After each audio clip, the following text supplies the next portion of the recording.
Beef biryani കഴിച്ചിട്ടും വെച്ചിട്ടൊക്കെ കുറച്ചായിട്ടോ. അപ്പൊ നമ്മൾ ഇന്നൊരു ബീഫ് ബിരിയാണി ഉണ്ടാക്കാന്ന് വിചാരിച്ചിട്ടുണ്ട്. ഞാനും ഏട്ടനും കൂടെ രാവിലെ തന്നെ പോയി ബീഫ് എല്ലാം കട്ട് ചെയ്ത് വാങ്ങിയിട്ടുണ്ടായിരുന്നേ. അങ്ങനെ ബീഫിലേക്കുള്ള മസാലപ്പൊടികളെല്ലാം ഇട്ട് പിന്നെ ആവശ്യത്തിനുള്ള തൈരും ഇഞ്ചി വെളുത്തുള്ളി പച്ചമുളക് ചതച്ചത് ആവശ്യത്തിനുള്ള ഉപ്പ് ഇട്ടിട്ട് നമ്മളെ ബീഫിലേക്ക് എല്ലാം കൂടെ തേച്ച് പിടിപ്പിച്ചങ്ങോട്ട് മാറ്റി വെച്ചിട്ടുണ്ട്. കുറച്ച് നേരം അതങ്ങനെ ഇരിക്കട്ടെ. ഇനി ഫ്രൈ ചെയ്യൽ പരിപാടിയാണ് കേട്ടോ. അണ്ടിപ്പരിപ്പ് മുന്തിരിയൊന്നും ഇട്ടിട്ട് വലിയ ആർഭാടൊന്നും ആക്കിയിട്ടില്ല ബിരിയാണിക്ക്. കാരണം ഇവിടെ ഒന്നാമത് ഇല്ല. പിന്നെ അണ്ടിപ്പരിപ്പ് മുന്തിരി ഇട്ടാലും എല്ലാവരും അതങ്ങ് മാറ്റി വെക്കുകയുള്ളൂ കേട്ടോ. അതുകൊണ്ട് നമ്മൾ കുറച്ച് സവാള മാത്രം ഫ്രൈ ചെയ്തെടുത്തു. പിന്നെ ബിരിയാണിക്ക് വേണ്ട റൈസ് എല്ലാം അമ്മ അവിടെ സെറ്റ് ആക്കുന്നുണ്ടായിരുന്നു കേട്ടോ. നെസ്റ്റോയിൽ നിന്ന് വരുമ്പോൾ നമ്മൾ കർമൂസ വാങ്ങിയിട്ടുണ്ടായിരുന്നു. അത് കട്ട് ചെയ്ത് കഴിച്ചിട്ട് നല്ല മധുരം ഉണ്ടായിരുന്നു. പിന്നെ ബീഫ് വേവിക്കാൻ വേണ്ടി കുക്കറിൽ വെച്ചിട്ടുണ്ട്.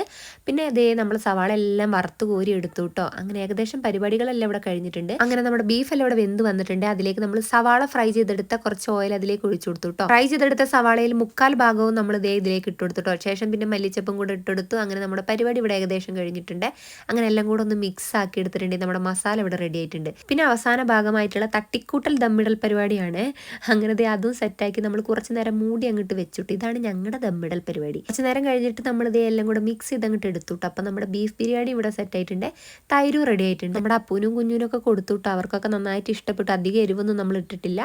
പിന്നെ ഇതേ ഞാനും ഒരു പ്ലേറ്റിൽ അങ്ങോട്ട് ബിരിയാണി എടുത്തിട്ടുണ്ട്. കുറച്ച് നാളുകൾക്ക് ശേഷം കഴിക്കുന്നത് കൊണ്ടാണോന്ന് അറിയില്ല കേട്ടോ. ബിരിയാണിക്ക് നല്ല രുചി ഉണ്ടായിരുന്നു. അത് നന്നായിട്ട് അങ്ങോട്ട് കഴിച്ചു. സിദ്ധു ഗൾഫിൽ നിന്ന് വന്നപ്പോൾ നമ്മുടെ അപ്പുണ്ണിക്ക് വലിയൊരു കളർ ബോക്സ് കൊണ്ടുവന്നു കേട്ടോ. Pencil colour, crayons, water colour, അതുപോലെ തന്നെ സ്കെച്ച് എല്ലാം ഉണ്ടായിരുന്നേ. അപ്പോൾ കളർ ബോക്സ് കിട്ടിയ സന്തോഷത്തിലാണ് നമ്മുടെ അപ്പുണ്ണി. കുഞ്ഞു അത് വാങ്ങുന്നു വിചാരിച്ചിട്ട് അവനതേ അതുകൊണ്ട് ഓടുന്ന ഓട്ടം കണ്ടോ.